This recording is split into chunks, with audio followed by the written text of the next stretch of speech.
Caros irmãos e irmãs, mês de agosto, mês dedicado às vocações, e a liturgia deste domingo já contempla a primeira vocação, a vocação ao ministério ordenado, a vocação sacerdotal. E ao decorrer do mês, passo a passo, domingo após domingo, uma vocação será contemplada. No segundo domingo, a vocação familiar. No terceiro, a vocação religiosa, a vida consagrada. E o quarto domingo, a vocação laical, dos leigos e leigas, catequistas, lideranças, povo de Deus engajado.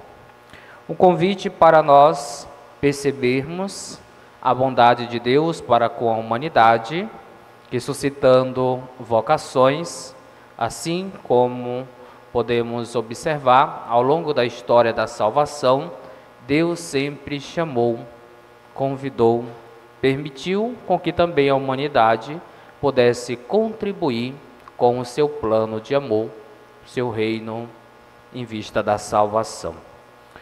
Nós ouvimos na liturgia de hoje, já na primeira leitura do livro do Eclesiastes, quando dizia: vaidade das vaidades, diz o eclesiástico, tudo é vaidade. Por exemplo, o homem que trabalhou com inteligência, competência e sucesso, vê-se obrigado a deixar tudo em herança ao outro.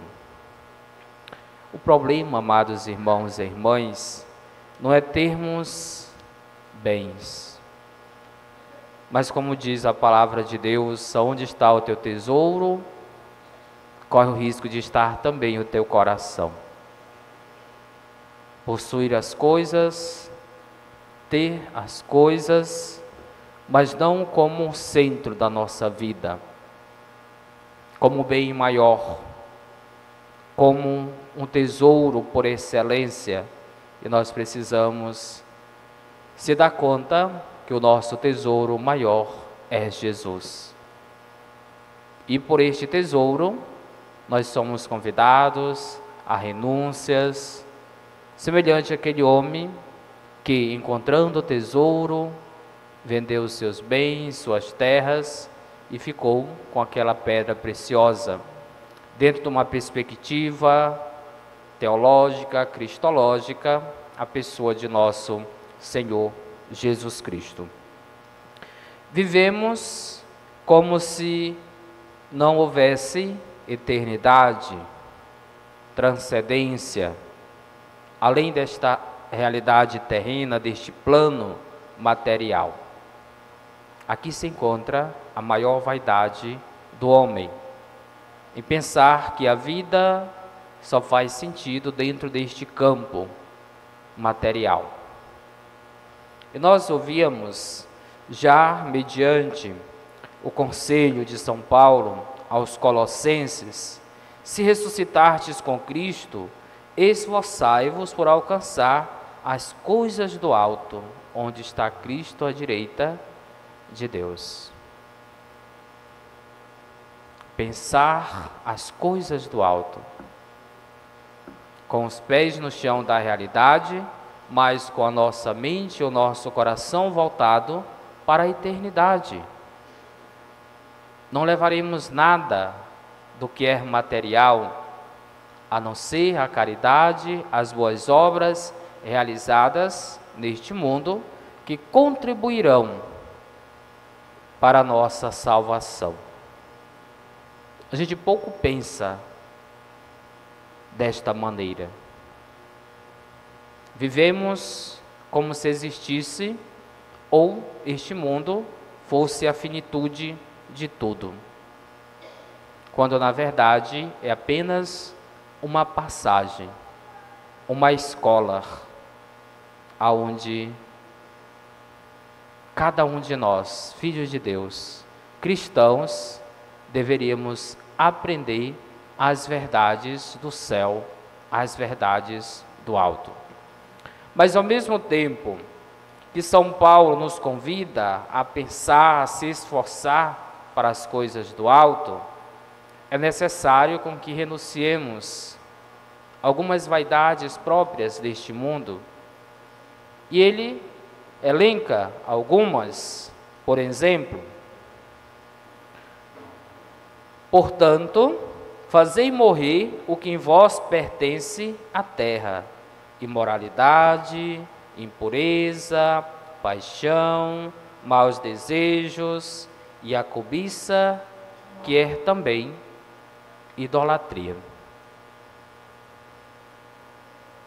Talvez nos perguntemos: então, Padre, o que será de nós? O que será da nossa humanidade?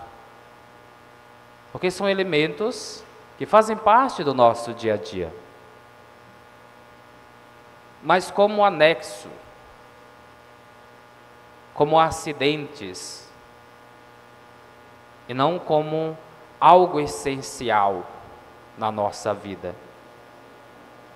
Que significa dizer que nós podemos viver e ser felizes longe destas realidades materiais, terrenas e por vezes prejudiciais ao nosso corpo, à nossa mente, à nossa alma, consequentemente, à nossa salvação. Não podemos estar com nosso pensamento para o alto, mas com o nosso coração fazendo as vontades deste mundo. E com isso Jesus, ele conta uma parábola para que venhamos entender melhor esta dinâmica do reino de Deus, nessa perspectiva da salvação de um homem muito rico, porém ganancioso, que para não perder a sua colheita, planeja de maneira inteligente expandi-la. Só que Jesus usa uma expressão que nos intriga bastante, quando ele diz assim: meu caro, tu tens uma boa reserva para muitos anos, descansa, come, bebe, aproveita. Mas Deus lhe disse: louco, ainda esta noite pedirão de volta a tua vida. E para quem ficará o que tu acumulaste? Quantas heranças deixadas que foram motivos de conflitos, de divisões, de intrigas, de separações, de maneiras desordenadas. E quem a construiu, quem a acumulou, não pôde levar consigo.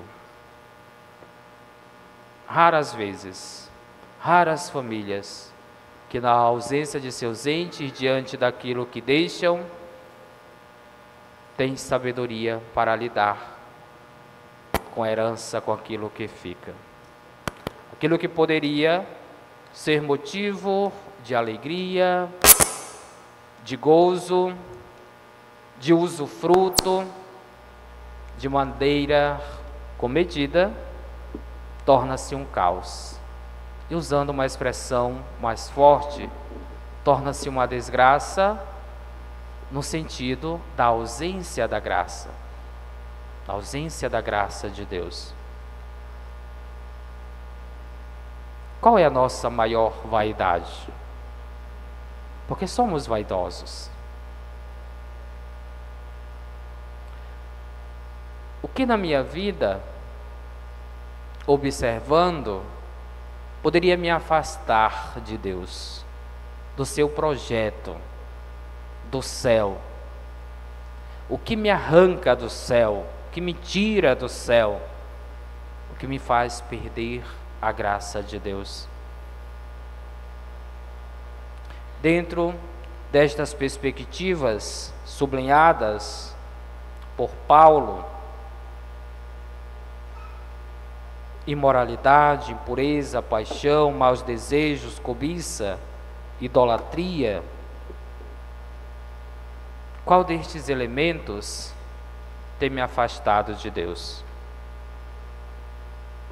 Ah, Padre, mas é tão bom o morango do amor, né, que tem feito sucesso, onde todo mundo deseja, tenta adquiri-lo, mas o dom que Deus nos deu, que é a razão, o bom senso, precisa ser utilizados, uma vez que nós não podemos perder o céu. Isso voltando, né, esquecendo lá o morango do amor, trazendo para a nossa realidade humana, de vida cotidiana.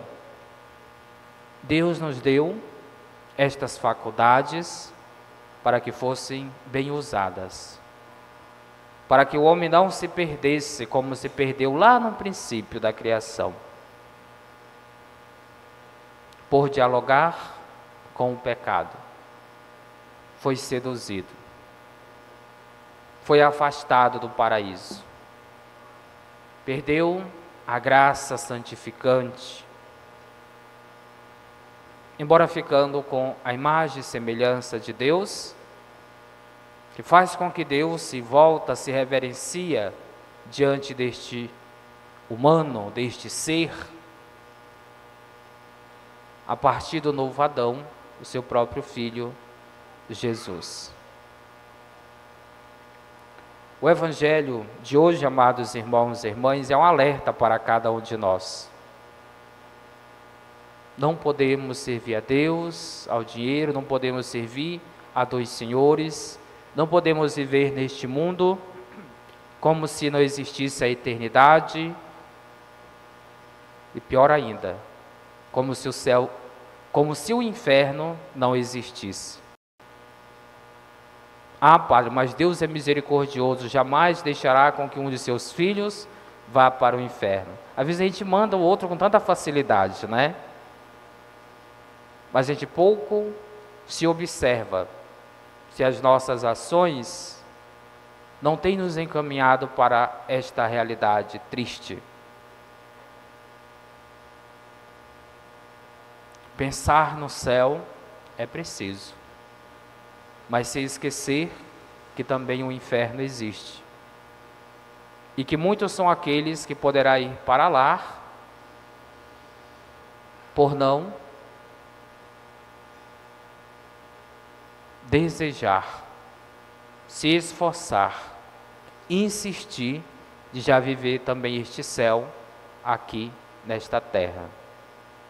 De uma vida de acúmulos, mas porém com a ausência do maior tesouro, que é Deus, que é seu Filho, que é a sua graça, que é a sua misericórdia, que também existe, mas que Deus também é justiça.